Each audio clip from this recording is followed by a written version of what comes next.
Hello guys, welcome to our channel. ఈరోజు vlog ఏంటంటే నేను బ్రెడ్ ఆమ్లెట్ చేస్తున్నాను.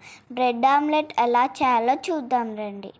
ఫస్ట్ మనము పెనం తీసుకొని గ్యాస్ మీద పెట్టుకోవాలి.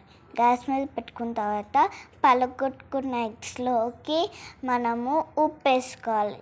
ఉప్పు వేసుకున్న తర్వాత కారం వేసుకొని మిక్స్ చేసుకోవాలి.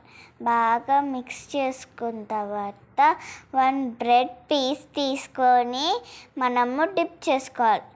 నేను కడాయిలోకి ఆయిల్ వేయడం మర్చిపోయినా, వేసేసుకోవాలి. వేసుకున్న తర్వాత మనం డిప్ చేసిన బ్రెడ్ ఆమ్లెట్ని దాంట్లోకి వేయాలి. వేసిన తర్వాత తిప్పాలి. తిప్పిన తర్వాత మనము అది ప్లేట్లోకి వేసుకోవాలి. రెండోది కూడా అలానే చేసి వేసుకోవాలి. అప్పుడు మన బ్రెడ్ ఆమ్లెట్ రెడీ అయిపోతుంది. Thank you for watching. Bye bye.